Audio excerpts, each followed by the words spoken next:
I signed over my house to my daughter, and 3 weeks later she handed me an eviction notice with a smile on her face. This is a story about what happens when you sacrifice everything for your child, and they decide you're no longer useful. My name is Helen, and I'm 68 years old. I raised my daughter Rebecca completely alone after my husband died when she was only 4. I worked 2 jobs for most of her childhood, just to keep us in a decent neighborhood with good schools. I never remarried because I wanted to focus entirely on giving her the best life possible. Every dollar I earned went toward her future. Piano lessons that she quit after 3 months. Dance classes that lasted 2 years. A car for her 16th birthday that she crashed within 6 months. College tuition that I paid in full by taking out a second mortgage on my house. I never complained about any of it because she was my whole world. Rebecca graduated and got a good job at a marketing firm in the city. She met a man named Derek who worked in finance, and they got engaged within a year. I liked Derek well enough at first, though he had a way of talking about money that made me uncomfortable. He would calculate the cost of everything out loud at restaurants and comment on whether things were worth the price. Rebecca started doing the same thing after they got engaged. She would visit me and look around my house with this expression I couldn't quite read. One Sunday she came over for lunch and brought Derek with her. We were sitting in my small dining room eating the pot roast I'd made when Derek started talking about real estate. He said property values in my neighborhood had gone up significantly over the past decade. He said my house was probably worth around $400,000 now. I told him I'd never really thought about it because I planned to live here until I died. Rebecca got very quiet and picked at her food. After Derek left to take a phone call, Rebecca moved her chair closer to mine. She took my hand and said she'd been worried about me living alone.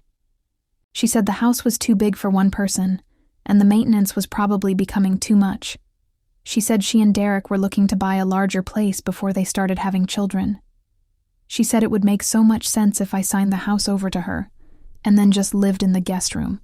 That way I wouldn't have to worry about property taxes or repairs or being alone. That way the house would stay in the family. She made it sound so reasonable and so loving. She said I would always have a home with her. I felt this warmth in my chest because it sounded like she really wanted me close. I thought about growing old in this house with my daughter and future grandchildren nearby. I thought about Sunday dinners and holidays and being part of a real family again. So I said yes. We went to a lawyer that Derek recommended, and I signed all the papers. Rebecca hugged me tight and said I wouldn't regret this. Derek shook my hand and said I was making a very smart decision. The transfer was finalized in early March. Rebecca and Derek moved in 2 weeks later with all their furniture and belongings. I helped them unpack and arrange everything. My old furniture was mostly moved to the garage or donated because Rebecca said it didn't match their aesthetic. I kept my bedroom intact, but everything else in the house changed quickly. New paint colors, new curtains, a new large television in the living room, expensive artwork that Derek bought from some gallery downtown. I told myself this was normal and that I should be happy they were making the space their own. But I started to feel like a guest in the home I'd lived in for 34 years. Rebecca would rearrange the kitchen and I couldn't find anything. Derek would watch financial news very loudly in the living room every evening. They had friends over frequently, and I would stay in my bedroom to give them privacy. One night I came out to get a glass of water and heard Rebecca talking to one of her friends. She said living with me was more challenging than she'd expected. She said I was always hovering and making comments about how they did things. I hadn't said anything critical at all, but I went back to my room feeling sick. I started staying in my bedroom most of the time. I would wait until they left for work to use the kitchen or do laundry. I tried to be invisible. Then one Saturday morning, Rebecca knocked on my bedroom door. She came in and sat on the edge of my bed with a serious expression. She said she and Derek needed to talk to me about something important. Derek joined us and stood near the door with his arms crossed. Rebecca said they'd been doing a lot of thinking about their future. She said they wanted to start a family soon and needed more space. She said the guest room I was using would be perfect as a nursery. I felt my stomach drop, but I tried to stay calm. I asked where I would stay if they needed my room. Rebecca glanced at Derek and then back at me. She said they'd been looking into senior living communities and found some really nice options. She said it would actually be better for me to be around people my own age. She said I would have activities and social opportunities. Derek added that it made financial sense because my Social Security could cover most of the cost. I couldn't speak for a moment. I asked if they were asking me to leave the house I'd signed over to them. Rebecca got defensive and said they weren't kicking me out. She said they were helping me transition to a more appropriate living situation. She said I should be grateful they were taking the time to research good facilities. I felt something cold settle in my chest. I asked how soon they wanted me to leave. Derek said they'd like me out by the end of the month. That gave me 3 weeks. Rebecca handed me a folder with brochures for senior apartments. She said she'd already scheduled tours at 3 places for the following week. Then they both left my room and closed the door. I sat there on my bed staring at the brochures. These weren't nice assisted living communities. These were small efficiency apartments in buildings that looked institutional and depressing. The cheapest option was 200 miles away in a town I'd never even visited. I realized with absolute clarity that I'd been played. Rebecca had never wanted me close. She'd wanted my house. And now that she had it legally in her name, I had no power and no recourse. I thought about everything I'd sacrificed for her. The years of working myself to exhaustion. The dreams I'd given up. The retirement savings I'd spent on her education. And this was how she repaid me. I didn't cry because I was too angry. But I also knew I couldn't fight this in any obvious way. I had signed the house over willingly, and she had every legal right to ask me to leave. So I started planning quietly. I went on the tours Rebecca scheduled and pretended to consider the apartments. I asked questions and took notes. Rebecca seemed relieved that I was being cooperative. But while she thought I was preparing to move into one of those sad little apartments, I was doing something else entirely. I had a friend from my old job named Margaret who'd retired to Florida 3 years earlier. I called her and explained my situation. Margaret was furious on my behalf and immediately offered to let me stay with her. She had a 2-bedroom condo near the beach and said she'd been lonely anyway. I accepted gratefully. Then I went through everything I still owned in that house. My clothes and personal items didn't amount to much, but I'd kept some things in the garage that Rebecca hadn't bothered to look through. My husband's collection of vintage watches that I'd stored in an old toolbox, some jewelry that had belonged to my mother, a set of silver flatware that was a wedding gift, stock certificates from my husband's company that I'd forgotten about until I found them in an old file box. I took everything valuable and put it in my car over several days. Rebecca and Derek never noticed because they were too busy planning their perfect life in my house. I also contacted the lawyer who'd handled the property transfer. I asked if there was anything in the paperwork about my right to stay in the house. He reviewed the documents and said there was no formal agreement about me living there. He said I should have negotiated that before signing. I thanked him and hung up, knowing I'd learned an expensive lesson. 3 days before I was supposed to leave, Rebecca threw me a small going-away dinner. Just her and Derek and me at the dining room table. She'd ordered takeout instead of cooking. She talked about how excited she was to decorate the nursery. She said she hoped I'd visit once the baby arrived. Derek said nothing and checked his phone throughout the meal. I smiled and nodded and played the part of the grateful mother. Then I went to my room and finished packing.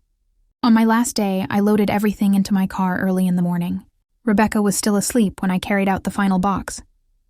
I left my key on the kitchen counter. I didn't leave a note because I had nothing kind to say.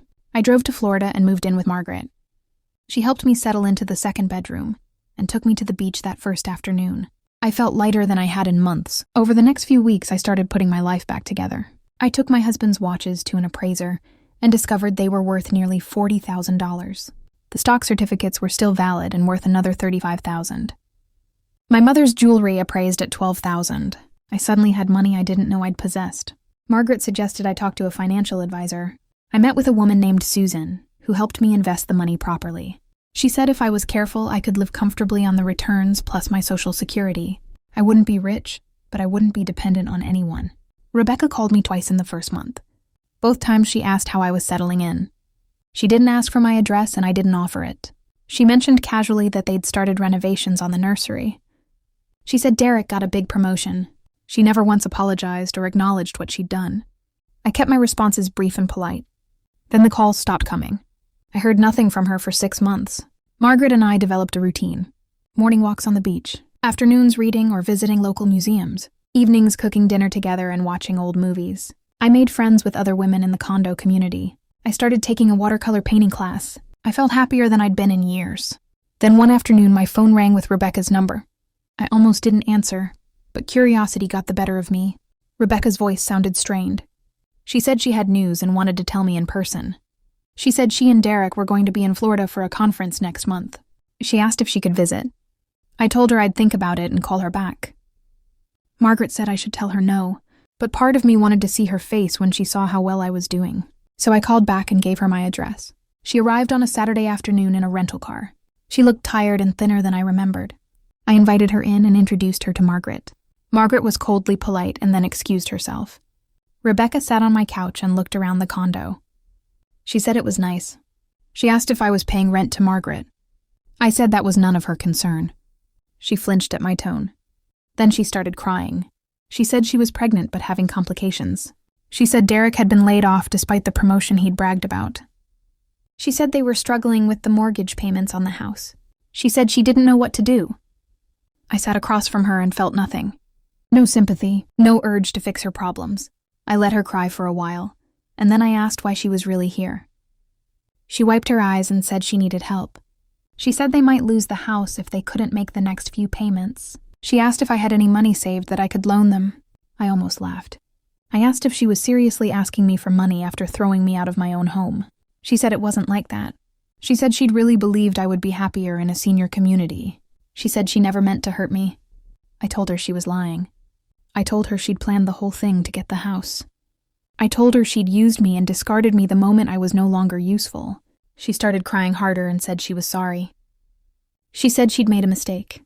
She said she needed her mother. I stood up and walked to the door. I told her I wasn't her mother anymore. I told her a real daughter would never have done what she did. I told her to leave and not contact me again. She begged me to reconsider. She said she had nowhere else to turn. I opened the door and waited. She finally got up and walked out. I watched her drive away and felt a weight lift from my shoulders. Margaret came out of her bedroom and hugged me. She said I did the right thing. I knew she was correct. I never heard from Rebecca again. I don't know if she lost the house or if they figured something out. I don't know if she had a healthy baby. I don't spend time wondering. I built a new life in Florida with people who actually care about me. I have enough money to live comfortably. I have friends and hobbies and peace. I learned that family isn't always about blood. Sometimes the people who truly love you are the ones you choose. And sometimes the greatest revenge is simply living well without the people who betrayed you. I'm 70 now. I painted a picture last week of the sunrise over the ocean. Margaret hung it in our living room. I look at it every morning and feel grateful. Not for what I lost, but for what I found.